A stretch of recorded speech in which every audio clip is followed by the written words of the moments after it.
we were basically trying to drum up interest and negotiating this deal. And then suddenly we realized we needed to sign contracts, and we didn't have a company. So we had to quickly incorporate something, and we didn't have time to ponder the name. So probably somewhere around 11 p.m. in a lawyer's office, we said, okay, it's going to be Battery Energy Storage Solutions, because let's put on the tin what it does, right? This is Wicked Problems. I'm Richard Delavan. Did an MBA in the US at Carnegie Mellon at the worst possible time, which was summer of 2008. And 3 weeks later, all the banks went bust. I also arrived 3 weeks before Brexit in the UK, so make of that what you will. But banking didn't look like an option in summer 2008. And I mean, this is 2008. This was really novel stuff. Put the first batteries on the California ISO, also the first one on PJM in the Northeast. A transport sector can give back to solve problems on the energy side. Or the energy side can do things to solve problems on the transport side. Lots of people after the Beatles and Oasis have tried to break America. What's the grand plan for taking America by storm? Well, I know those guys had better haircuts than me as well.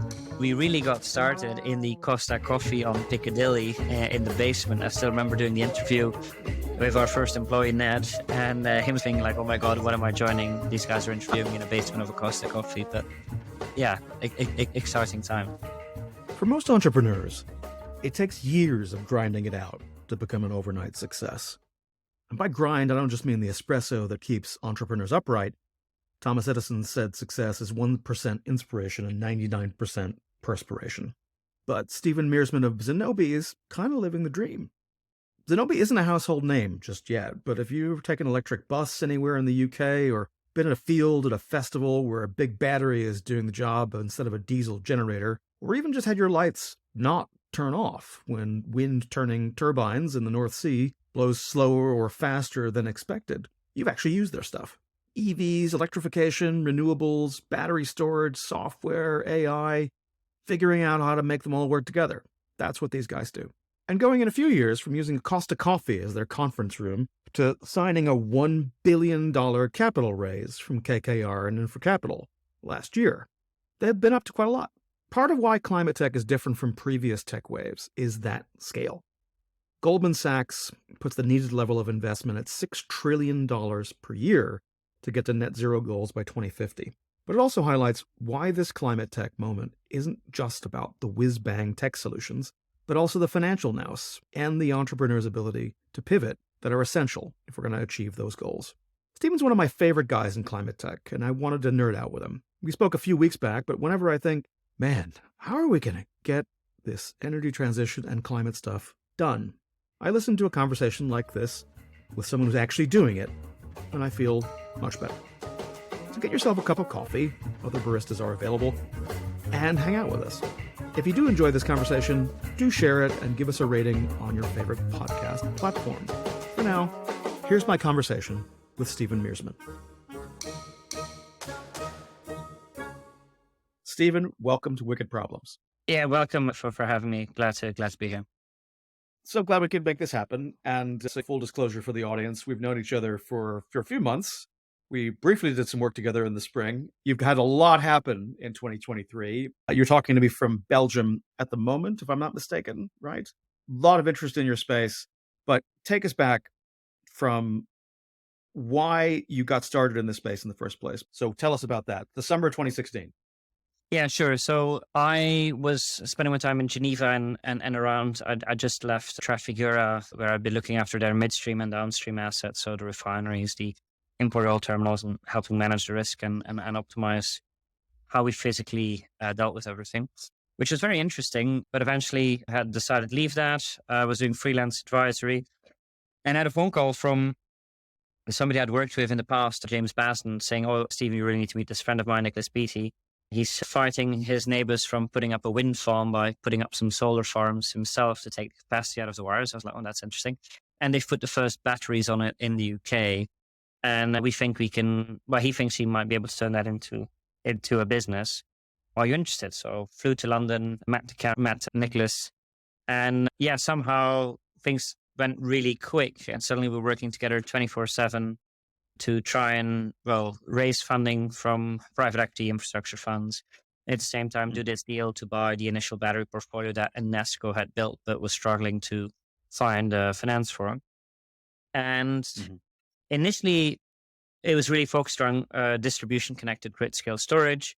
We realized that people were using aggregators to get to a firm frequency response, which was the main product, and just go after low hanging fruit, but that these batteries could do a lot more. So we started investing in our own software, and that really accelerated us to, I'd say, two directions. One is the grid scale transmission connected stuff, where we're trying to get more of the wind energy from Scotland down to England, where it can be consumed, or solving other bottlenecks, as well as the fleet offering. But before we get there, I mean, frankly, it didn't even start. I mean, that Paddington office, well, Sheldon Square, which was basically the lobby of the Microsoft office. That was a step up. I mean, we really got started in the Costa Coffee on Piccadilly in the basement. I still remember doing the interview with our first employee, Ned, and him thinking like, oh my God, what am I joining? These guys are interviewing me in a basement of a Costa Coffee. But yeah, exciting times. Everyone loves these kind of stories. So it's the idea that you've come from that to your new prems in Charing Cross with your 250 employees and your global reach and lots of new partners. But we want to get to that. But first, I mean, these early years, you had spent some time working in energy storage in the States, correct? Yeah, I originally did an engineering degree in Belgium, electrical mechanical, then did an MBA in the US at Carnegie Mellon at the worst possible time, which was summer of 2008. And 3 weeks later, all the banks went bust. I also arrived 3 weeks before Brexit in the UK, so make of that what you will. But banking didn't look like an option summer 2008, so I started looking at alternative means of paying for that expensive degree. And I started talking to two very inspiring individuals, Chris Shelton and John Zaranchik, who were trying to set up an energy storage business in the US. And I mean, this is 2008. This was really novel stuff. Put the first batteries on the California ISO, also the first one on PJM in the Northeast.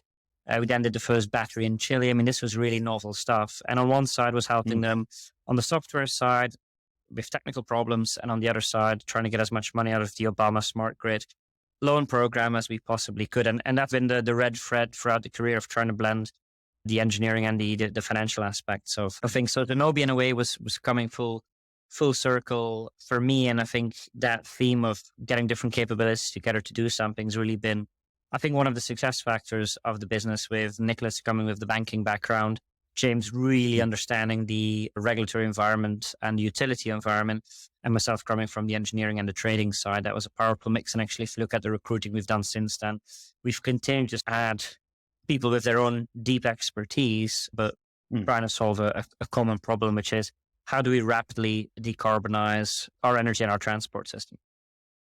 Right. And I think most people have previously thought of them as being very separate things. I think one of the things that's interesting about the moment that we're in, I've got enough gray hair, I can say this, so I can go back to 2004 and hearing Amory Lovins from what was formerly Rocky Mountain Institute at that point, it's now been rebranded as RMI, talking about this crazy idea of having all these vehicle fleets of EVs, and they'd have these extra batteries, and someday we'd connect them all to the grid, and we'd be able to draw power back and forth as needed, depending on demand and supply, and all from renewables. And that sounded like sci-fi stuff back in 2004. But here we are, 2023, and more people seem to recognize the fact that the transport and energy sectors are merging, because ultimately people are just building chassis around batteries at this point and calling them cars or calling them buses. And in a way, that's nothing new, right? If you look at the energy system, it was interconnected, if not as tight interwoven as they're going to be in the future. But if you look at it, we had CNG and LPG cars and rickshaws and all that sort of stuff. Already, the fuel that that we consume is diesel or petrol, which comes from a refinery, which in some cases, lots of oil and fuel is still burned in power plants as well. So the links were there. They were just further upstream and not as tight. Now, obviously, with the electrify everything mandate, it's becoming a lot clearer. And also the interchangeability is becoming more interesting, because before we were just consumers and competing for resource. But now, as you said, the transport sector can give back to solve problems on the energy side, or the energy side can do things to solve problems on the transport side. And I think that's where, as a reformed trader, shall we say, the excitement is, because when you've got that optionality, there's magic that can be done to drive down the cost of the whole system. And a key for that seems to be, and you mentioned this when you said one of the things that you did initially was looking at this software layer. And obviously that's so vital in terms of being able to actually balance different systems, connect them differently, and the flexibility that people couldn't have before. So take us back. So it's 2016. You guys are just getting started. What's the problem you set out to solve? I mean, decarbonizing the energy system is that's a big thing. But like, where were the initial ones when you're like, yeah, we're going to knock down this problem and this problem in Well, order to be able to get us going? well, the initial thing was the UK is an island. We can't fix that. There's some interconnection electrically to other countries, but with the one thing UK has done really well was really encourage the renewable build out in terms of wind and solar back in the beginning. I mean, there were some course corrections required along the way, but that went really well. Now we extrapolated from there and said, well, if we've already got stability issues on the grid, even in a completely thermal system, that's only going to get worse as these renewables, even without subsidies, start competing thermal inertia systems to death. So there's going to be need for stability and flexibility. So that was really the central thesis. Said, well, having batteries at key locations that can provide that stability will allow us to get more renewables on the system. That was what we initially set out to do. And then we also realized there was a real financial gap there in the sense that people just couldn't work out how to finance it. I mean, all the big institutions told us it's too small, too new, and too merchant. I mean, too volatile in terms of unpredictable in terms of income streams, because you can't sign a 15-year PPA or a 10 plus year CFD, or there aren't rocks or fits for batteries. And well, it doesn't really generate. How does it work? So we actually had to do a lot of work getting the banks and everyone. And in the end, we ended up getting funded by friends, family, and fools, as they say. Hopefully not too many of the latter. And on the banking side, we really spent a lot of energy trying to get the banks along to get the cost of capital down, because that's what we felt was really needed to get this moving at scale later on. And we initially said, look, you finance diesel generators. Well, actually, battery's a bit like a diesel generator in this, and this way. And here's the tiny bit that it's different. And that's how we slowly got them along the journey. And Santander, NatWest, and Lloyds were some of the sort of the primary movers and followers in that space. And so looking at kind of grid level storage, right? Solving this in a kind of meta problem. And you've got, like yesterday, I think the BBC story was out based on some figures from Carbon Tracker, looking at the amount of curtailment from wind that's actually starting to ramp up. And I think their estimate was £40 every household bill being added this year because of curtailment fees. And that figure is probably going to rise unless they can solve here in the UK some of the bottleneck when it comes to actually getting more storage, more other stuff on the line. You guys are playing a big role in helping to do that build out. I know that your co-founder, Nicholas, was one of the contributors to the recently released UK battery storage strategy that came out. So all the stars seem to have aligned. But while you were doing that, of course, you then worked with customers like National Express, where you came up with this concept for e-transport as a service, essentially to help electrify a lot of these fleets. So maybe tell us about that. Yeah, I mean, that's funny how that happened as well. I mean, that sort of started on the back of a conversation and a coincidental introduction, as all good things. So back in 2016, so we'd got the doors slammed in our face from pretty much every fund in the city. We'd pivoted to raising money from private individuals, and we had gotten in touch with one of transport's great legends, Brian Suter's fund, and they said, look, this isn't really directly transport related, so we're not really interested. But they were so kind to introduce me to Ken Scott, who is the engineering director at Alexander Dennis, which was obviously one of their investments, and got on a call with him, sort of said, oh, we buy a lot of BYD batteries, you buy a lot of BYD batteries. Is there anything we can do together? And we sketched out almost like this picture of saying, oh, well, 10 years down the line, when there's going to be loads of buses connected to the grid, you're going to have all these issues that you can't charge them or you can't get power that last mile to get it into the vehicles. And there's going to be the need for battery solutions, et cetera, et cetera. And then obviously, as with many things, it went a lot. We had that conversation and nothing happened with that. We did the initial battery deal in Feb 2017, started the company, got going. And then we stayed in touch and met some other people in the bus industry. And then suddenly, 2 years later, we got a phone call saying, well, guess what? It's not going to be 10 years because we've got 9 buses outside of Guildford and we can't get them charged because the utility is saying it's going to cost an absolute fortune and it's going to take years and this contract needs to go live. And we eventually ended up putting a small Tesla battery in a Stagecoach depot, getting a small grid connection that was cheap and readily available, and then offering what became charging as a service because the customer said, well, we're sitting here at a table with utilities, various vendors, and everyone's doing this when something goes wrong. They wanted a single throat to choke. And we volunteered. So we said, look, we'll guarantee your vehicle similar to what we did with the banks in a way. Say, look, this can look like a diesel bus. We'll guarantee it goes out on time with enough charge, and you just pay sort of a service fee, and we'll fund all of it. And I think that's where the finance and engineering comes together. In the end, it's all about managing and allocating risk, right? So you want to allocate the risk to the party that's best placed to manage it. And being the battery experts and the grid experts, we were bringing new capabilities to the transport sector, or taking the residual bits of risk that the operator, the bank, and the vendors didn't want to take. And that's led to, I mean, you guys have an insane kind of market share, right? I mean, like it's 25% of the buses, the electric buses in the UK anyway. Plus you guys are, I think, the largest owner operator also in Oz and New Zealand, or at least that was true at one point, according to your literature. But it's something that, so the concept itself, branching into these different sectors, partly by accident. I see recently you've also done things in terms of shore power with shipping, in terms of people tying up and not running their diesel engine to continue to power the boat. And I think I saw that a cement mixer, so heavy trucks as well, heavy lorries, and is part of that. Film recordings. We did Fast and the Furious, The Crown.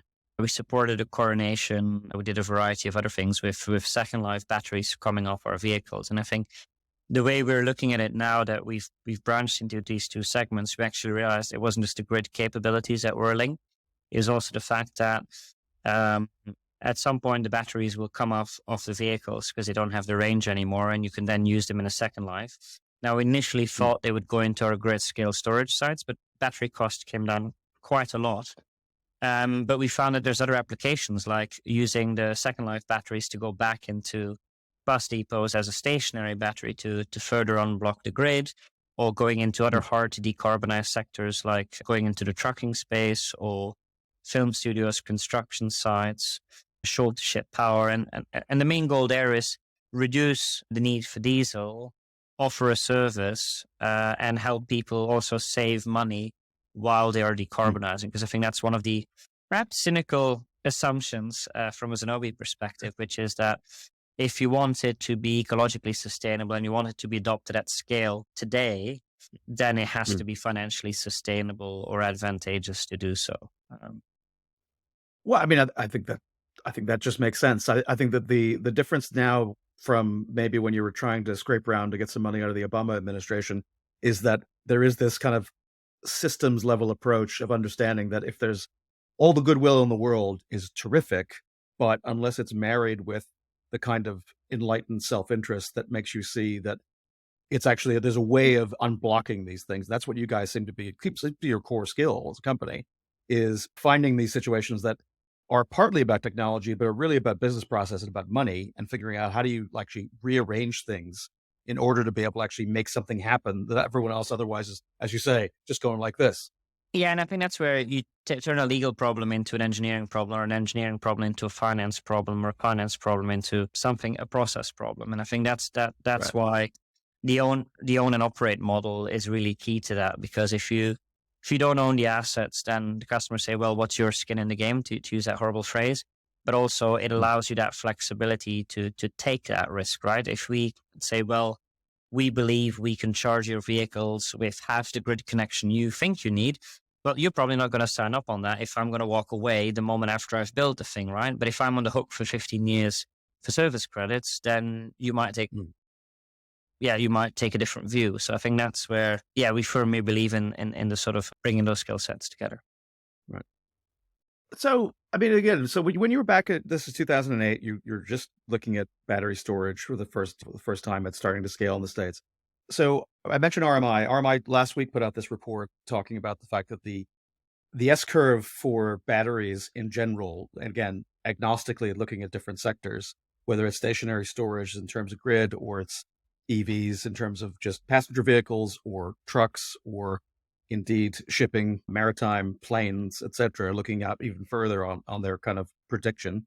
And they talk about a domino effect, and they talk about, again, the ridiculously crushing down of price on the battery packs themselves and even the components of it. I mean, we went through a weird thing a year ago where lithium was carbide was at some insane level per 16, ton, and now 16 it's times the price of what it was at the low.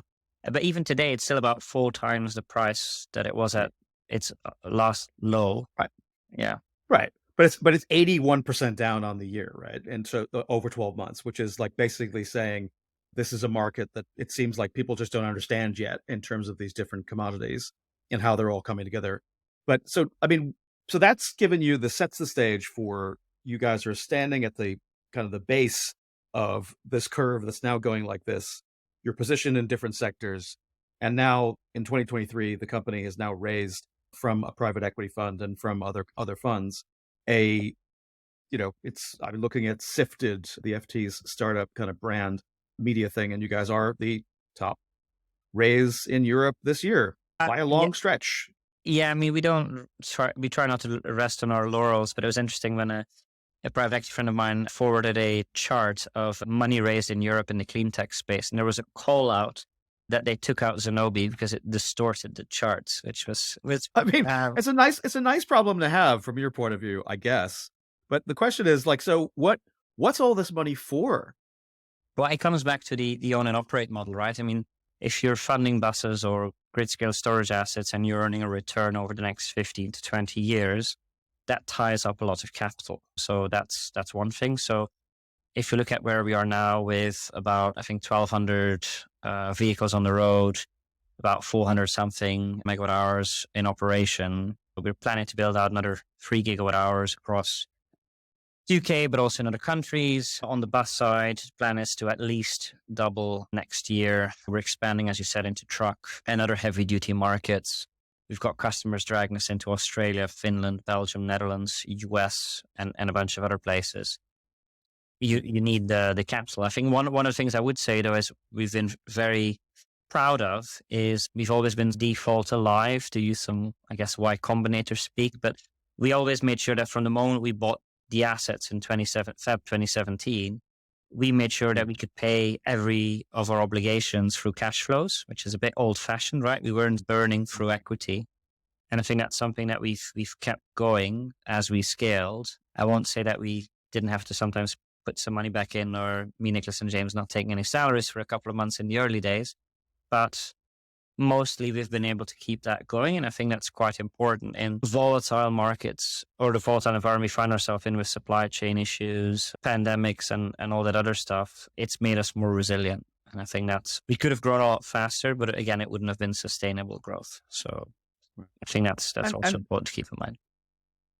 and so you're going from a 400 odd megawatt portfolio to a 3 gigawatt portfolio. You're going to double next year. Is that in terms of people, in terms of revenue, in terms of gigawatt hours, in terms of yeah. Yeah, capital deployed, assets on the road, revenue, those types of metrics. I think in terms of team, we're obviously still hiring at the moment, but I do think that we are starting to see that we're not just growing anymore, we're scaling. So having a stable platform and being able to process a greater volume of that. I mean, there's still a lot of investment happening in the software and the data side of things. Initially, it was all about, well, the business development and the tech sales side. Then you had to go for the bottleneck move to delivery, the procurement, project managers, and obviously the bottlenecks move to operations as the number of sites, doubles every year. Or we add complexity by being in different markets. I think that area and product is really where we're still investing quite a bit. Okay. So, I mean, I want to come back to looking at the future in a second, but I have to take you back to the name, right? So, when you guys started out, I was listening to Rob Long talking to someone else. I think it was Modo actually talking to Q over there about him signing up as employee number 4 or as the 4th longest in terms of longevity of the people who were from the beginning, other than the founders, and that it was called Best Limited when he was joining, but it wasn't particularly the sexiest name.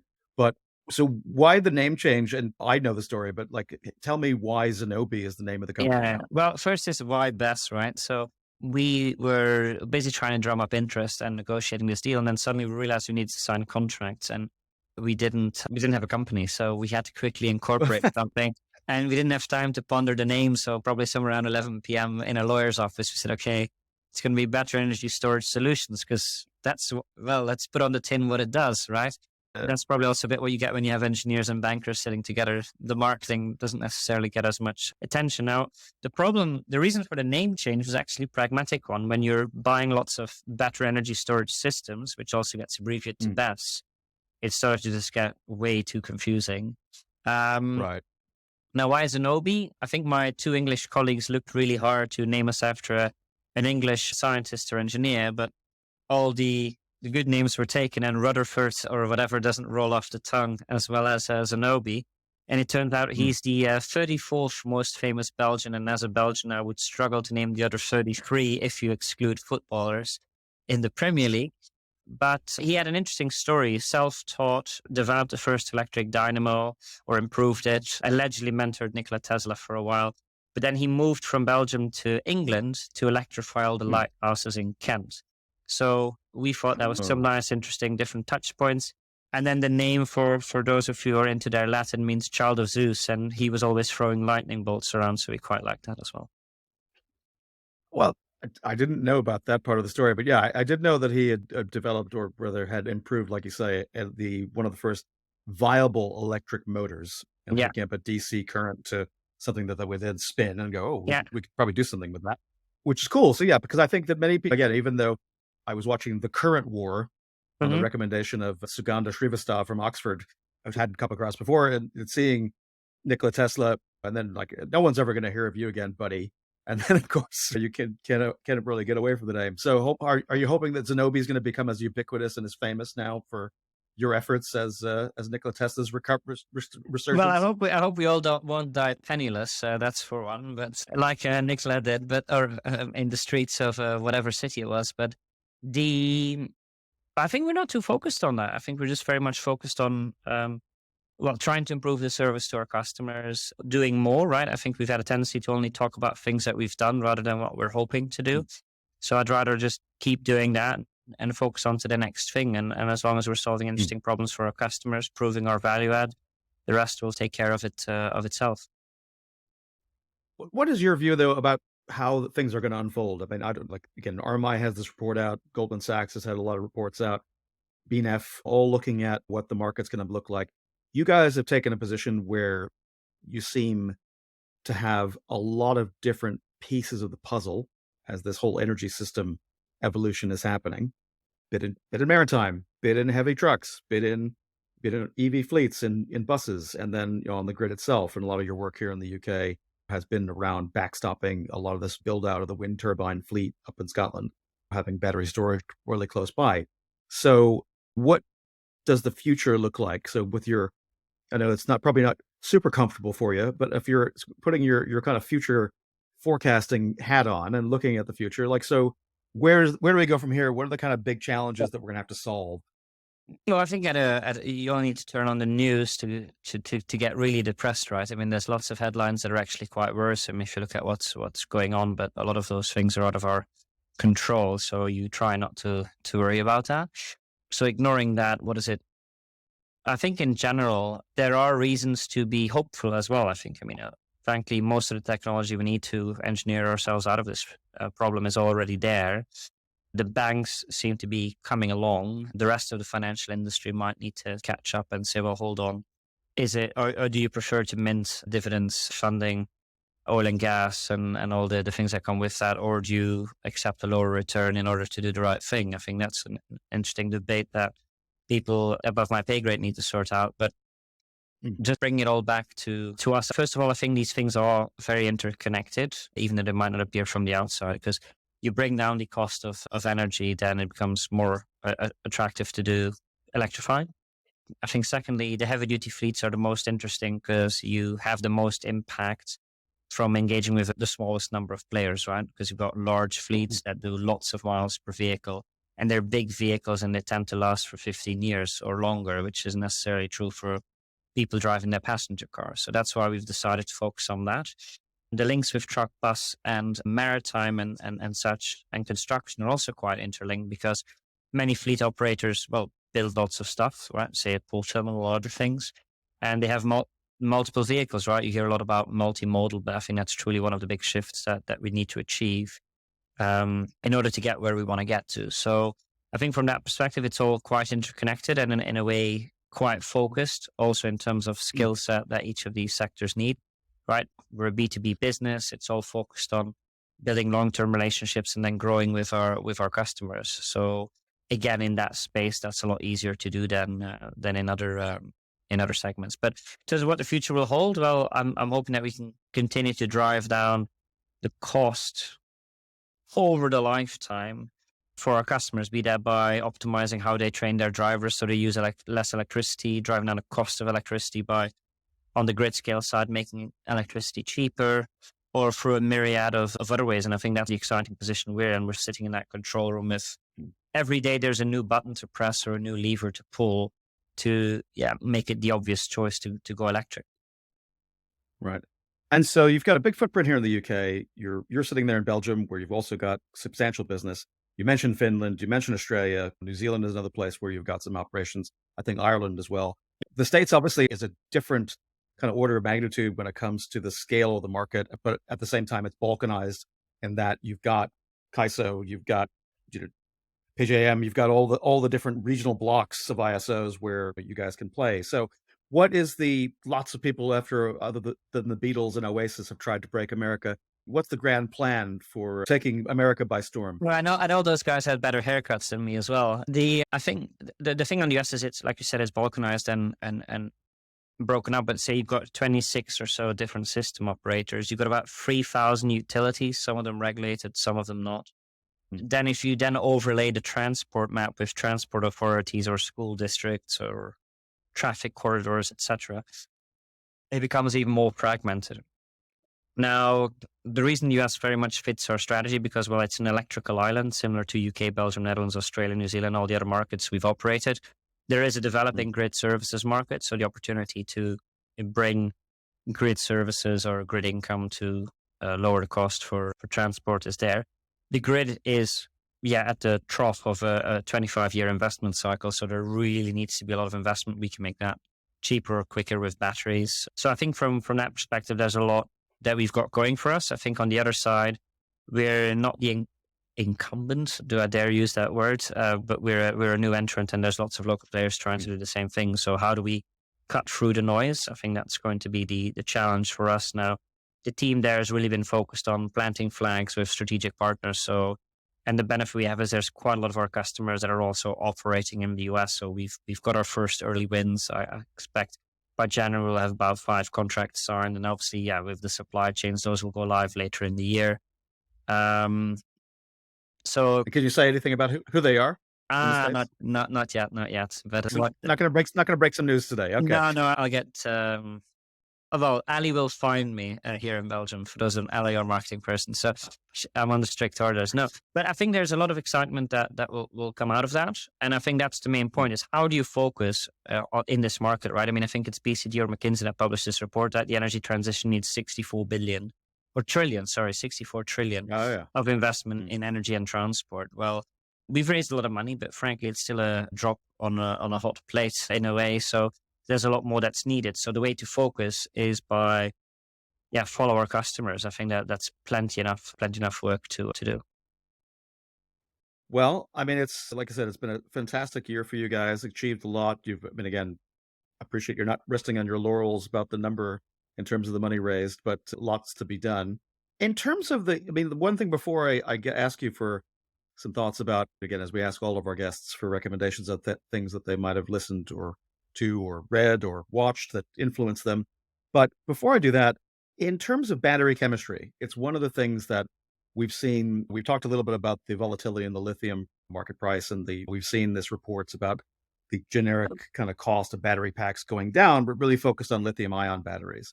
Whereas there's been so much news flow over the last 12 months about different moving to solid state, having different battery chemistry sets, but all of that in the context of driving costs down for the battery pack. But you guys, because you're not an OEM, you're not making the stuff. I suppose that a market where you have a lower price for the pack means probably is, I'm guessing, good news for you. But in terms of the battery chemistry, I guess you guys are agnostic about this, but do you see that the level of innovation that's going into the space is helpful for you? Well, I think initially most of the savings came just from industrialization, right? That's what was driving the cost down. Okay. We've now gotten to a point Sure. that there's volatility that's crept back in because the costs are low. So the input commodity cost is driving more. But I think the chemistry innovation is one. Other things like before you had cells that were put into modules that were put into packs. Now you've got cells going to packs or cells going straight into chassis. That is driving a lot of innovation as well. Where I think we're also obviously considering as well, it's great to have technical innovation, but what does that mean in terms of projecting forward, right? How long is this thing really going to last when you need to underwrite it for 8 to 26 years, but you've only got 18 months worth of data? How do you deal with that? Things like thinking of the end of life, right? People always talk about recycling. Yeah, you can recycle 98% of the components, or in many cases, they can recover up to all the precious metals and about 90% of the lithium. But the other bit is with this cell to module or cell to chassis, there's a lot of glue being used in that, right? So they glue it all together, so it gets harder to disassemble and rather than immediately going to recycling. So how do you deal with that and making sure those messages land with the OEM? Because from our perspective, you want as soon as the commodity is mined, you want to keep it into service as long as possible before you recycle it again, right? If you could give it a third life, a first life, second life, third life, then maybe even refurbish it and put it back in again. And I think it's a few people in the media like Liebherr, etc., Liebrich, who've talked about, well, these commodities could be in use for another 130 years, similar to what we see on the aluminum side. And I think that's where the real opportunity lies, rather than driving down the cost of mining. Just keep these things in circulation. Right. We went through this panic, didn't we, 2 years ago? Maybe not, fostered by some other people in other parts of the energy sector saying, oh gosh, I don't know if we're going to be able to have all these minerals. Well, And oh dear. I've got a good quote from the oil industry, right? The solution to high prices are high prices, because if prices are high, either somebody will dig up more stuff or somebody will come up with an alternative. And that's how we got shale. And in this case, that's how we get a battery chemistry. That's completely different from, and the industrialization of it that we didn't have before. So before I let you go, thank you again so much for your time, Stephen. It's been great talking. Conscious that I'm keeping you from family and the break that you're supposed to be having. Never mind Ali monitoring us with a drone before you say something you're not supposed to. But before I let you go, we ask everybody who comes onto the show for catalysts, things that influence them when they're thinking about climate tech, thinking about climate itself, or just about business. I mean, so in terms of some of the things that might have influenced you along these different parts of your path, anything that you could recommend to listeners that they might learn from? Well, if I just speak about me personally, I think one of the things is growing up in a family business and learning that every buck you spend is your buck and you need to deal with the consequences, right? So that was, I would say, influencing. I'd also say AES, right? What a great company, right? They've spun up so many entrepreneurs and other businesses. Great company culture. There's a really good book from the founders called Power to the People that I recommend everyone to read, about the journey of the first independent power producers in the US, which is quite interesting. Obviously, Ministry to the Future, which I think I recommended to you recently, from Kim Stanley Robinson, who we met at COP. And I was like, who is this? Yeah, who is this interesting fellow handing out his own book at COP? But then it turned out to be really good, because what I really liked about it, he writes client sort of utopian sci-fi, and I think we need a bit more of that. Like, everything reads like doom and gloom for the future, but utopian sci-fi, even like Ian Banks, if you want to keep it to the UK, those types of writers, I think that's quite important to just keep a hopeful message going. But if I can then do a last one that I've recently found myself rereading, is Eleanor. I think she won a Nobel Prize in economics at some point, or her husband won it, but actually she did the work. I don't remember what the story was, but about governing the commons, which was a riposte to the tragedy of the commons. So it was an example of how we can all work together at a sort of systems level thinking in order to, for the greater good. So I think that's also quite motivational, and it's not about battery chemistries or power shunters or other sort of weird and cool technological things, but it's still sort of adjacent while still relevant. So. Well, that's a perfect place, I think, to end it on that hopeful note on all three of them. So, Stephen, again, thank you so much. Hope you'll come back on the program. Yeah, thanks for having me. Thanks for listening to Wicked Problems. And if you like this conversation, please share it and leave us a rating and review on Apple Podcasts or Spotify. It really helps people find the show. You can subscribe to our newsletter at news.wickedproblems.uk, where you could also find more episodes with Richard Delvin and Claire Brady and all our show notes.